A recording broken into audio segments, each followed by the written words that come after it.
Bonjour à toutes et à tous et bienvenue dans cette nouvelle vidéo où je vais vous montrer mes meilleures astuces pour réussir vos photos à l'heure bleue. Alors, pourquoi je suis dehors? Eh bien tout simplement pour vous montrer un peu la météo. Donc parce que avant d'aller sur le terrain, évidemment, quand vous voulez faire des photos à l'heure bleue, il est important de vous assurer que vous avez des bonnes conditions météo.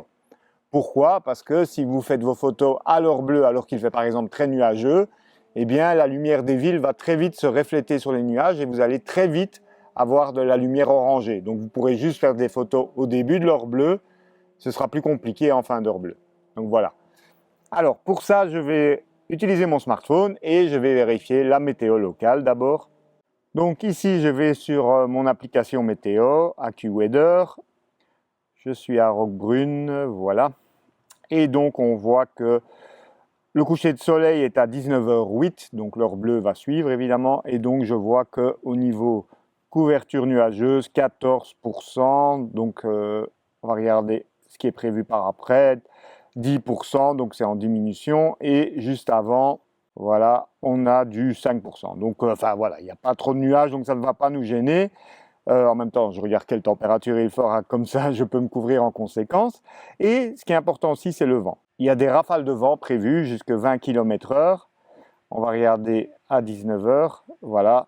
Donc ça, c'est le problème des rafales de vent. Du coup, si où vous allez faire vos photos, il y a des reflets ou des éléments mobiles, comme ici, dans le cas de la photo que je vais réaliser, c'est un port, donc il va y avoir les bateaux qui vont bouger. Donc il faudra en tenir compte. Idéalement, essayez, si vous le pouvez, d'aller un jour où il n'y a pas de vent.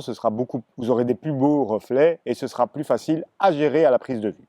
Mais voilà, comme ça, je suis fixé. Alors maintenant, je vais regarder une seconde application, donc Clear Outside, qui est une application plus précise. Donc la première, c'était pour avoir une idée générale donc, de la météo. Voilà, et donc elle me dit qu'il n'y a quasi pas de nuages, donc ça, elles sont concordantes. Donc j'ai du 2% qui va progressivement monter jusqu'à du 15-20%. Et au niveau vent, c'est pas trop fort, donc ça va. Ok, donc les conditions sont bonnes pour aujourd'hui. Alors maintenant, il me reste à regarder à quelle heure est l'heure bleue. Alors pour ça, moi j'utilise le widget. Donc les widgets, c'est les éléments que vous pouvez mettre sur votre écran d'accueil de Photopills. Et donc il me montre directement la prochaine heure bleue, donc qui aura lieu entre 19h25 et 19h37.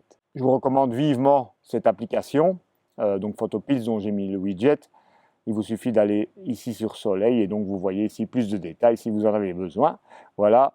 Et ce qu'il faut surveiller, c'est le début de ce que Photopills appelle vraiment la nuit. À partir du crépuscule astronomique, là, ça devient vraiment noir et donc très compliqué à shooter et à gérer. Alors, si vous n'avez pas Photopills, il faut savoir qu'il y a un site qui est pas mal fait qui s'appelle Blue Hour Site et dans lequel il vous suffit de renseigner la date et la localisation. Donc ici, on va mettre Saint-Raphaël dans le Var, puisque c'est cette localité. Alors, s'il ne trouve pas les petites villes, tapez le nom d'une plus grosse ville qui est tout proche. Donc, je vais mettre Fréjus. Voilà, Fréjus France, ça, il reconnaît. Et donc là, vous voyez, de 19h24 à 20h, j'ai ma plage de tir donc pour shooter. Voilà. Donc maintenant que je sais que tout ça est bon, il ne me reste plus qu'à préparer le sac et on se retrouve sur le terrain. À tout à l'heure. Et nous voilà, Sean, mon assistant, depuis Saint-Raphaël, où on va donc s'apprêter à tourner l'épisode d'itinéraire d'une photo spéciale heure bleue. Donc en fait, on va aller photographier la cathédrale là en face avec le port. Et donc maintenant, on va chercher notre composition. Donc on vous emmène. T'es prêt? Oui, oui. On y va. Donc comme vous le voyez, le soleil est dans mon dos. Donc d'abord, toujours comme premier spot, en fait, choisissez un spot avec le soleil dans le dos. Comme ça, en fait, vous serez plus vite à l'heure bleue de ce côté-là, puisque le ciel sera plus sombre, évidemment, au côté opposé du soleil. Et ensuite, on essayera de trouver un deuxième spot pas trop éloigné pour éventuellement faire une deuxième composition, mais cette fois, direction du soleil, puisque là, évidemment, il fera plus bleu plus longtemps, tandis que de l'autre côté, vous êtes déjà quasi en heure noire, quoi. Il n'y a pas d'heure noire, mais c'est la nuit. Vous m'avez compris. On a un ciel assez dégagé dans la partie haute. C'est un peu nuageux dans la partie basse. J'aurais préféré plus dégagé. Hein. Donc c'est toujours mieux quand c'est bien dégagé pour des photos à l'heure bleue. Mais bon, il faut s'adapter. Il y a également un peu de vent. Comme vous pouvez le voir, l'eau a tendance à faire des petites ridules. Mais bon, je pense que ça va, c'est pas trop fort. Donc on aura quand même des beaux reflets. Voilà, donc vous voyez ici la problématique va être de gérer donc les bateaux. Il faut voir si les mâts ne bougent pas trop. Parce que comme vous pouvez le voir, il y a quand même un peu de vent. Mais ça a l'air d'aller, ça a l'air d'aller. Ah zut, il y a un petit sous-sail là. Il y a un petit sous-sail. Ah ben, en fait, le spot il est là. Ils ont mis des barricades. C'est bien. Bah, on s'est passé, c'est pas ça, mais bon, c'est un peu chaud. Ah, il faut passer derrière. Attends, il y a peut-être. Regarde si la porte elle est ouverte. Non? Essaye. C'est fermé à clé? Ah merde. Putain. Voilà, on se retrouve sur le spot avec la porte fermée. On va voir si on sait passer de l'autre côté. Ah, c'est pareil, mais il y a une petite échelle. Donc on va devoir savoir passer. Hein? On va savoir passer, tu crois, Sean? Mais si. Donc en fait, c'est comme une pompe à essence. Parce que vous voyez là, c'est sympa en face. Je vous montre. On a bien le reflet de la cathédrale qui est juste là. Donc ici, on s'est passé un peu sur le côté. Donc voilà, c'est juste un peu casse-gueule. Pas faire tomber le matos dans l'eau. Hop. Voilà. Attends, laisse-moi d'abord la valise. Donc là, voilà, c'était ici donc que je voulais venir. Donc vous voyez, il a fallu faire un peu de gymnastique. Mais voilà, on y est. Hein. Regardez la belle vue qu'on a d'ici. Donc on va pouvoir cadrer ça comme ceci, donc avec la cathédrale au milieu. Quand tout ça sera éclairé à l'heure bleue, toutes les lumières de la ville vont s'éclairer, ce sera vraiment magnifique. Donc la première étape, ça va être de chercher sa composition. Et donc oui, je vais composer au smartphone, mais à vue de nez, là, on va travailler au grand angle, genre 30 mm. On va prendre une vue assez serrée pour que la cathédrale soit bien mise en valeur. On va essayer d'englober la roue. Hein, vous voyez, là, il y a la roue, là, c'est sympa. Ah, probablement, elle sera éclairée la nuit, enfin, à l'heure bleue. Donc, on va voir ça tout de suite. Allez, on cadre au smartphone. Donc ici, voilà, je cherche un peu ma compo au smartphone. Donc là, je suis avec l'objectif 1, qui est équivalent à dans les 20 mm. Et donc, ça me semble pas mal, hein, à vue de nez. Je me mets en ultra grand angle. Là, vous voyez, la cathédrale, elle est beaucoup trop minimisée. Et en zoom un peu moins fort, à la rigueur, on pourrait cadrer comme ça, mais je pense que le rapport, ouais, style comme ceci, voilà, nous permet de créer les diagonales ici, qui amènent vers le sujet de part et d'autre. Voilà. Donc, alors peut-être que même je pourrais cadrer comme ceci avec la roue, mais il y a le, vous voyez, il y a le mât là au milieu qui attire très fort l'attention et qui sera en plein milieu du coup. Donc peut-être que ce serait mieux. Je vais essayer de me décaler un petit peu. Voilà, de le placer comme ceci. Vous voyez, il est ici, là, à droite. Donc il est déjà un peu moins dérangeant. Voilà, là je pense que le cadrage est pas mal. Éviter les superpositions ici. Hein, donc éviter par exemple que voilà, le mât soit sur le dôme. Enfin de toute façon je ne sais pas aller beaucoup plus loin. Vous voyez, je suis à ras de l'eau. Donc oui, ici ça me semble pas mal. Donc on va shooter dans cet angle-là. Donc je prends une photo. Voilà, comme ça j'ai une référence. Voilà, on va faire du 50-50 puisque dans le cas de symétrie, ça fonctionne toujours bien. Alors, comme vous pouvez le voir, je vais zoomer un petit peu, les mâts bougent un petit peu. Donc il va falloir shooter rapidement en début d'heure bleue pour les figer, puisque en début d'heure bleue, il y aura encore assez de lumière et donc on pourra utiliser des vitesses plus hautes. Après, en cours d'heure bleue, on sera sur des temps de pause qui pourront avoisiner les 30 secondes et qui du coup vont rendre cette zone tout à fait floue. Donc il vaut mieux le faire à ce moment-là et puis on verra si on doit utiliser des superpositions, des blendings donc dans Photoshop. Le soleil commence déjà à disparaître derrière la colline. À 19h08, il sera couché. 19h20, début d'heure bleue, donc il faut être en place avant pour évidemment déjà avoir trouvé tous ses repères et ses réglages. Allez, on se retrouve tout de suite. Alors on vient de voir une autre plateforme de l'autre côté, donc on va se diriger par là parce que là où on était, c'était pas autorisé normalement, mais bon. Donc on va aller en fait en face, je vous montre. Donc en fait on va aller là, vous voyez sur cette plateforme là, là c'est pas interdit. On va aller se positionner. Là, de toute manière, en fait, l'angle est identique. Hein. C'est juste qu'on est un peu plus loin, donc on zoomera un petit peu pour avoir la même perspective. On a un beau sunset en plus. Ah, il est pas mal, hein, le coucher de soleil. Alors, j'en profite par la même occasion pour vous montrer le sac photo. Comme vous pouvez le voir, en fait, c'est très pratique. C'est un sac photo qui se transforme en valise. Donc, pour les milieux urbains, c'est vraiment pas mal. Vous voyez, je vous montre ici dans le dos, vous avez des lanières. Donc pour le transformer en sac à dos. Et après, en fait, vous pouvez le faire rouler. Je vais vous montrer l'intérieur, vous allez voir qu'il y a une grosse capacité en plus. Voilà.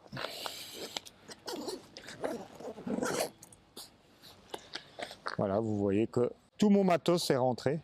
Et en plus, donc, ça permet d'être transporté en cabine.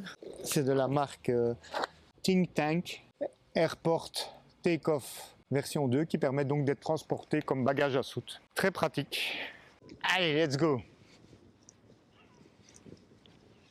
On attend l'heure bleue. Donc l'heure bleue, c'est le moment qui suit le coucher du soleil ou qui le précède le matin. Mais ici, on s'intéresse plus particulièrement à l'heure bleue du soir parce que forcément, les lampes des immeubles s'éclairent. Enfin, maintenant, avec la crise, peut-être qu'elles seront moins éclairées, mais en tout cas, le matin, la plupart des bâtiments sont éteints. Donc, en milieu urbain, c'est plus intéressant l'heure bleue du soir que l'heure bleue matinale. Voilà. Donc là, on va arriver au bout de la jetée. On va pouvoir placer le trépied au niveau de la balustrade. Ici, je vois. Voilà. Vous entendez les cloches sonner. Il est 19 h. Voilà, on a une petite plateforme ici qui va nous permettre donc de venir poser le trépied, c'est tout bon. Vous voyez, là, tantôt, on était là. On était beaucoup plus proche. Et donc, ici, en fait, je vais cadrer plutôt comme ceci. Vous voyez?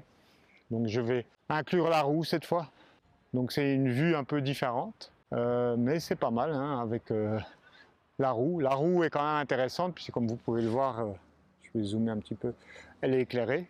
Et donc, bon, on a ce yacht tout blanc qui va probablement fort attirer l'attention. Il faudra probablement en post-traitement un petit peu réduire sa luminosité, mais sinon, bon, l'angle est bien. On va se mettre en 20 mm, voilà, et je pense que je vais opter pour ce type de cadrage. Vous voyez, ça nous crée une ligne directrice ici et une autre ligne dans ce sens-là. C'est pas mal. Donc, je vois que je vais devoir travailler plus ou moins à 20-30 mm. Donc, maintenant, je vais sortir le trépied. Donc voilà, là je vais placer le trépied et déjà donc faire ma compo. Comme vous le voyez déjà, le soleil s'est couché et donc les lumières sont déjà allumées. Donc il ne faut pas trop traîner parce que en fait après les lumières vont prendre trop d'intensité et donc l'équilibre dynamique risque d'être compliqué à contrôler. Donc il faut être assez haut ici puisque vous voyez qu'il y a une barrière. Donc je mets mon trépied au maximum de sa hauteur. Vous voyez que j'ai des petites bandes réfléchissantes pour mieux voir mon trépied dans le noir. 2 pattes en avant ici, 1 patte en arrière pour pouvoir être le plus proche possible pour éviter d'avoir la barrière dans le champ. Et maintenant donc on va aller chercher dans le sac. Donc là voilà, je pense qu'ici avec le 24-70 ça devrait le faire. Voilà, je le fixe bien sur la fixation Arca Suisse. Là j'essaye d'évaluer le cadrage. Vous voyez mon écran. Donc là, l'étape 1, c'est de choisir son cadrage. Hein. Donc j'ai déjà travaillé au smartphone. Maintenant, je suis avec le vrai objectif. Donc là, je suis à presque 35 mm. Alors, donc j'essaye. Voilà, la partie gauche ici, elle n'est pas très intéressante avec la pompe à essence. Donc, comme je vous ai dit, je vais essayer plutôt d'inclure la zone de droite avec la roue. Alors, je vais enlever le quadrillage temporairement. Je vais appuyer voilà, sur Display. Donc j'enlève toutes les informations, hein, c'est toujours ce que je vous conseille de faire lorsque vous cherchez votre composition. Donc on va quand même se mettre de niveau avant de pivoter. Donc là c'est bon, vous voyez la ligne est verte, ça c'est bon. Et donc on va chercher quelque chose comme ça, peut-être je vais cadrer un rien plus large, voilà, pour pas que ce soit trop serré. Alors malheureusement, vous voyez il y a la lune ici dans le coin, mais là elle ne sera pas intéressante, mais elle sera sortie probablement de mon cadrage d'ici l'heure bleue. Donc là, dans 10 minutes, on est en heure bleue. Donc vous voyez, j'ai le temps de choisir mon cadrage. Donc là, je vais faire un premier test. Donc ici, je fais la mise au point directement sur le sujet au fond. puisque c'est lui que je veux qu'il soit le plus net. Pour ce type de sujet, évidemment, je vais me mettre en AFS, donc sélectif, et évidemment enlever tous les trucs de détection du sujet, et avec le collimateur très précis, voilà, celui-là, le pin, voilà, qui est donc le tout petit collimateur, vous voyez, ici, et que je peux donc bouger à ma guise. Je vais venir faire la mise au point ici sur le bâtiment. Voilà, là je suis à 5-6 en ouverture, je suis en priorité à l'ouverture. Pourquoi? Tout simplement pour que le boîtier me donne lui-même les réglages. Donc là je vois j'ai un tiers. Donc, je vais faire un premier essai. Vous voyez le vent se lève. Hein, donc regardez les drapeaux. Donc vous voyez le vent se lève. Donc il faudra en tenir compte pour les bateaux, même si ici normalement ça n'a pas l'air de trop bouger. Donc on va faire un premier essai. Donc évidemment, pour ce type de photo, soit vous travaillez avec une télécommande, soit vous travaillez avec le retardateur. Donc retardateur, alors je vais mettre 2 secondes. Hein. Donc ça, vous allez dans vos réglages. Temporisation, mémo expo, retardateur. Délai 5 secondes, c'est trop. 2. Nombre de prises de vue, une seule, ça nous suffit. Donc voilà notre première photo. Donc qu'est-ce qu'on aperçoit dans la compo? On a quand même les reflets là, ici, qui vient perturber la lecture de l'image, je vois. Ici à droite, vous voyez. Donc on a la grosse masse du reflet de la roue finalement qui fait un truc un peu informe, et on a aussi cette grosse masse ici de la lettre ici. Donc on a cette grosse masse là, ici, c'est pas top. Donc au final je me demande si je ne vais pas plutôt me recentrer sur la cathédrale, voilà, et venir serrer un peu plus comme ceci. Quitte à couper le bateau, voilà. J'aime pas trop le mât ici, mais bon. Là le problème c'est qu'on n'a pas vraiment d'autres perspectives. J'essaye de voir, je zoome un peu plus fort, ça ne me plaît pas trop. En fait ici le problème c'est que je vois qu'avec la pose longue ça va faire une grosse masse ici, ça va attirer très fort le regard là, alors qu'au final moi le sujet de ma photo c'est plutôt la cathédrale. Donc je pense que je vais partir sur une compo comme ceci plutôt. Donc maintenant, vous voyez que les lampes sont allumées, donc maintenant la gestion de l'expo est facile. On va vérifier tous les réglages. Donc là, je suis en AFS, donc là j'ai 1 seconde de temps de pause, donc c'est le bon moment pour figer les éléments mobiles. Alors d'abord, il faut bien aussi penser à désactiver la stabilisation de l'objectif, puisqu'en fait vous n'en avez pas besoin, puisque vous êtes sur trépied. Donc ici, c'est bien sûr off. Voilà. Alors la mise au point maintenant, je ne la change pas. Je vous rappelle que ma mise au point en fait est sur le bouton iPhone. Je l'ai dissocié en fait du déclencheur, donc ici ça fait la mise au point sur le bouton iPhone et là ça fait que déclencher. Donc je risque pas de dérégler ma mise au point, sinon passer en mise au point manuelle si vous ne voulez pas ensuite que ça tente de refaire le focus. Désactiver également la réduction du bruit, réglage de la sensibilité, voilà. Donc ici vous avez réduction du bruit, vous mettez tout sur off parce qu'en fait si vous ne faites pas ça, entre chaque pause, quand vous avez des pauses de 30 secondes, il va refaire une seconde pause pour enlever le bruit. Donc nous, le bruit, on le gère en post-traitement, et en plus ici, on est à ISO natif. Donc comme je viens de le dire, d'ailleurs, on se met bien à l'ISO le plus bas. Donc ici, dans mon cas, c'est 64. L'incrément d'exposition, donc le plus ou moins, je le mets à 0. Alors, balance des blancs. Donc je préfère la fixer. Pourquoi? Tout simplement parce qu'en fait, comme je vais jongler avec des assemblages dans la prise de vue, il faut qu'elles aient toutes la même température de couleur. Ce sera plus facile pour harmoniser l'ensemble. Donc ici, je vais partir sur une balance des blancs plus bleutée, puisque le but c'est de donner une apparence plus or bleu. Donc je vais mettre... Alors souvent, voilà, vous voyez ici, d'un coup, c'est devenu vraiment bleu à 4000. Donc après, j'essaye aussi d'obtenir un petit peu le résultat le plus fidèle par rapport à ce que mes yeux voient. Donc ici, ça tire un peu fort sur le magenta, donc je vais, voilà, 4300. Alors, bien entendu, comme on est sur du fichier RAW, vous le savez, on peut le modifier après, mais j'aime bien avoir toute la série quand même assez constante. Donc voilà, ça c'est réglé, donc entre 4 et 5000 en général conviennent bien à l'heure bleue. Important, le pare-soleil, parce que, comme vous pouvez le voir ici, il y a des lampadaires derrière moi. Et donc ça risque de créer des lumières latérales qui pourraient rentrer ici sur les côtés et faire des flares dans l'image. Donc mettez toujours le pare-soleil, même s'il n'y a plus de soleil. Voilà. Je vais me mettre à f8 qui est une très bonne ouverture. Je vais refaire ma mise au point puisque je vous rappelle que j'ai zoomé un petit peu. Voilà, je vais venir comme ça en plein milieu. C'est parce qu'ici il n'y a pas d'avant-plan, hein. Sinon évidemment je ferai ma mise au point ailleurs, mais là je la fais directement sur le sujet. Retardateur, on a tout réglé et hop, c'est parti. Voilà la première photo. Donc là voilà, on a notre première photo heure bleue. Tout de suite, ce qui est hyper important, c'est de vérifier l'histogramme. Alors ne tolérez même pas un petit pic ici à droite. Là vous voyez il y a un petit pic, donc ça veut dire déjà qu'il y a un risque de surexposition dans les hautes lumières. Donc pour ça je viens zoomer. Voilà.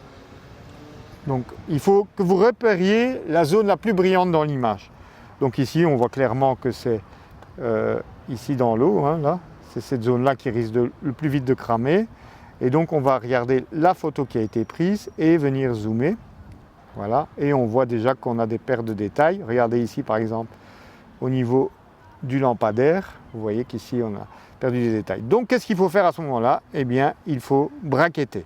Donc là je vais sur BKT. Alors comme vous pouvez le voir, les touches dans le noir, c'est pas toujours évident de voir, donc n'hésitez pas à utiliser une lampe de poche. Mais moi j'ai la chance ici sur le Z9 d'avoir les touches rétro-éclairées. Donc elles sont éclairées dans le noir. Voilà, mais bon, ça tous les boîtiers n'ont pas. Voilà, donc BKT, et là je vais mettre 3. Donc ici, qu'est-ce qu'il va faire? Il va faire une -1, une 0 et une +1. Alors en fait, on a remarqué que donc j'ai pas besoin de plus. Là c'est déjà bien. Donc on va décaler le point de départ du bracketing, donc on va se mettre à -1. On part sur la base -1, donc il va faire -2, -1, 0. Allez, on lance ça. 1, 2 et 3. Donc normalement quand vous avez mis le retardateur, le bracketing s'enchaîne automatiquement. Alors ça dépend un peu des modèles de boîtier, mais en tout cas chez Nikon c'est comme ça. Et donc là maintenant on va venir contrôler l'histogramme. Donc vous voyez celle-ci, l'expo globale est bonne, mais vous voyez que pour les hautes lumières c'est cramé.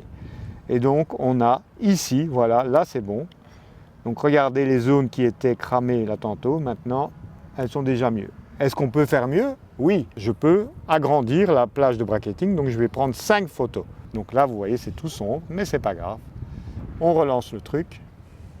Voilà, 1, 2, 3, 4, 5. Donc là, maintenant, on a une image bien claire, une plus sombre, et vous voyez jusqu'où je vais pour aller chercher dans les moindres détails les hautes lumières. Et donc si maintenant ça n'était pas bon, eh bien je prendrai la dernière vitesse de référence et je ferai à -4.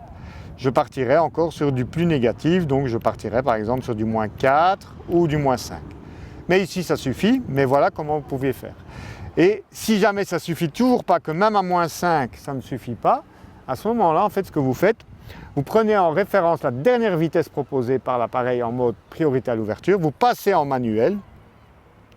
Et là, vous divisez le temps, la dernière vitesse par 2. Et donc, ça va vous faire un -6.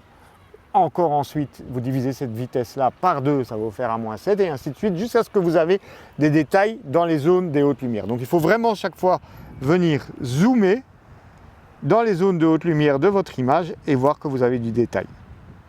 Parce que vous ne pourrez pas, voilà, vous voyez ici, il faut pouvoir lire le logo McDonald's, comme vous pouvez le voir. Voilà, c'est bien lisible. Donc là, j'ai ouvert à f8. Donc à f8 est une bonne ouverture pour ce type de photo. Mais maintenant, vous voyez qu'il y a des lumières. Bon, elles sont assez loin, donc l'effet va être peu marqué. Mais c'est toujours intéressant de faire une autre prise de vue à f16. Donc refaire toute la série de bracketing.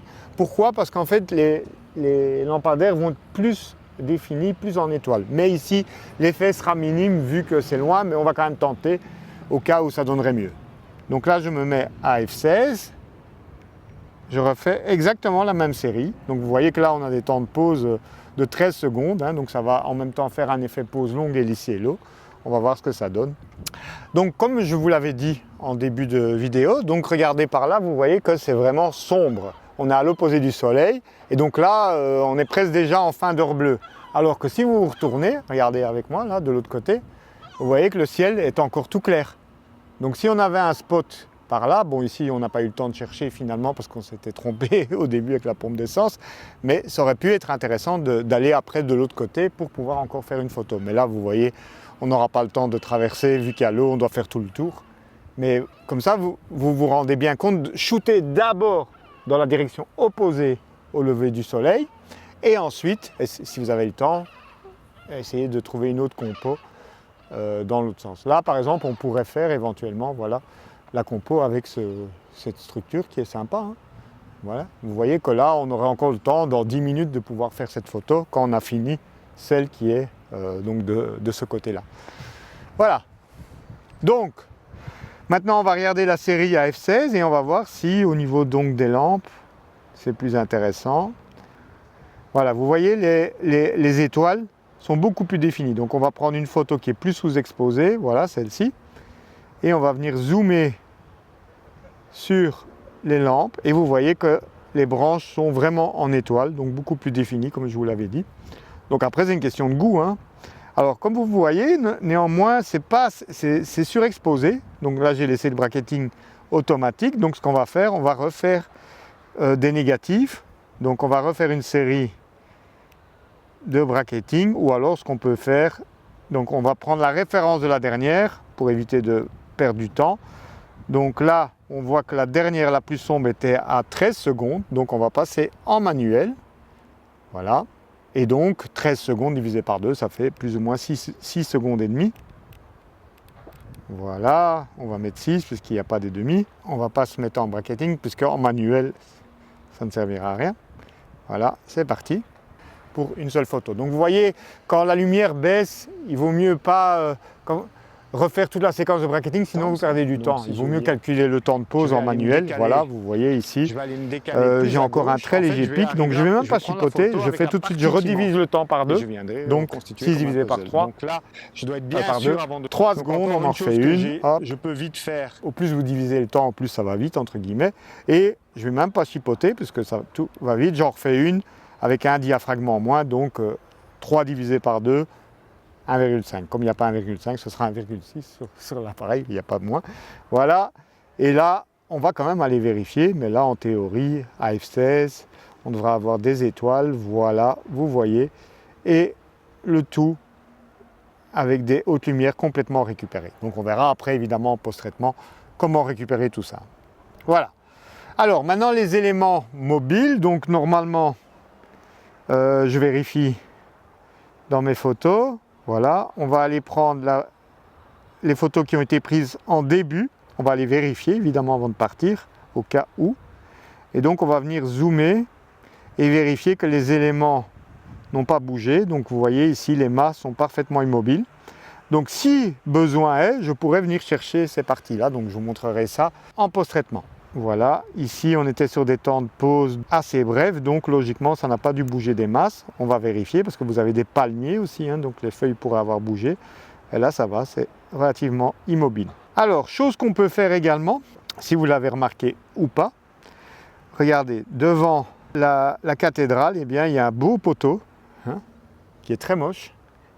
Et donc, si je me décale légèrement à gauche, tout en restant à la même distance, hein, je vais aller me décaler plus à gauche. En fait, je vais prendre la photo avec la partie qui manque et je viendrai reconstituer comme un puzzle. Donc là, je dois être bien sûr, avant de faire ça, d'avoir fait tout ce qu'il faut au niveau des compositions.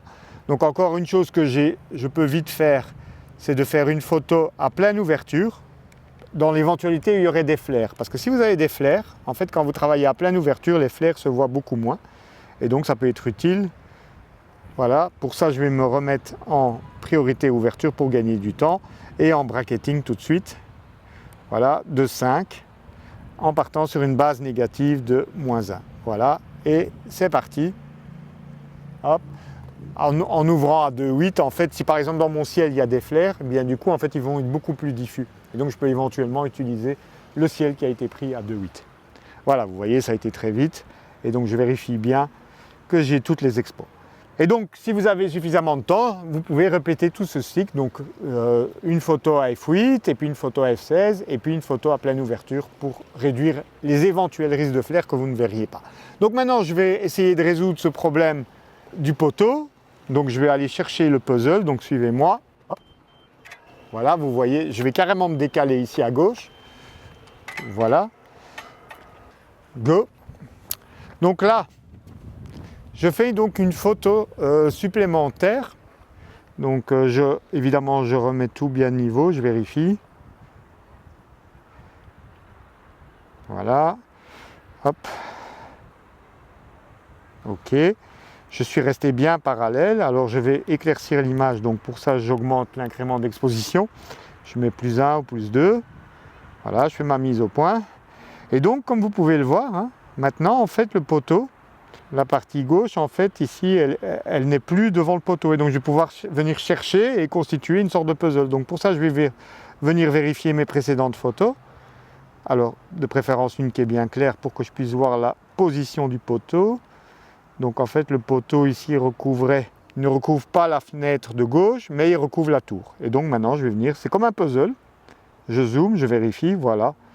Vous voyez qu'ici maintenant le poteau recouvre la fenêtre et donc là je refais toute une série, je peux la faire à 2/8 puisqu'en fait j'ai besoin de juste cette partie là, donc j'ai pas besoin d'avoir plus de profondeur de champ, il me suffit de faire la mise au point au bon endroit. Voilà, et donc là je refais un bracketing de 5, c'est parti, let's go. Voilà. Et comme vous pouvez le voir, entre-temps, vous voyez qu'il fait déjà super sombre, hein, alors que comme je vous l'avais dit, de l'autre côté, c'est encore exploitable si on voulait faire une photo d'or bleu maintenant dans l'autre sens. Là, maintenant, on atteint les limites de l'or bleu. Vous voyez que dans les nuages commencent à refléter la pollution lumineuse de la ville et donc ça devient un peu magenta et ça va devenir de plus en plus orange au plus le temps va passer. Voilà, vous voyez, le ciel devient vraiment magenta. Donc là, c'est bon. Je regarde, est-ce que j'ai la partie qui me manque pour mon puzzle? Oui, c'est bon.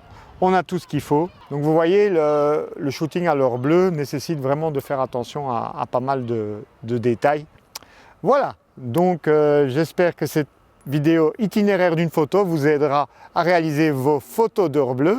Donc tous les conseils que je viens de vous donner, je les ai rassemblés dans un PDF qui est là, quelque part dans mon sac. Enfin bref, il sera donc en téléchargement sur mon site, donc si ça vous intéresse d'avoir le récapitulatif des réglages, eh bien vous pouvez le télécharger. La partie itinéraire d'une photo s'intéresse essentiellement à la prise de vue, donc je vous ai montré un petit peu comment je réglais tout ça. Donc si la partie post-traitement vous intéresse, je vous montrerai comment j'assemble les hautes lumières, comment je gère les flares, les objets en mouvement et tout ça, le fameux puzzle.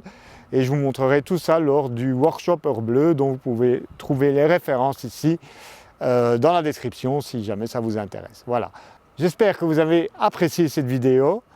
Si c'est le cas, n'oubliez pas de mettre les pouces en l'air. Et donc maintenant, vous savez comment faire vos photos à l'or bleu. Alors vous l'avez bien compris, il faut bien entendu un trépied puisque on arrive à des temps de pause supérieurs à la seconde et sinon vous allez vous retrouver avec des photos à très haut ISO.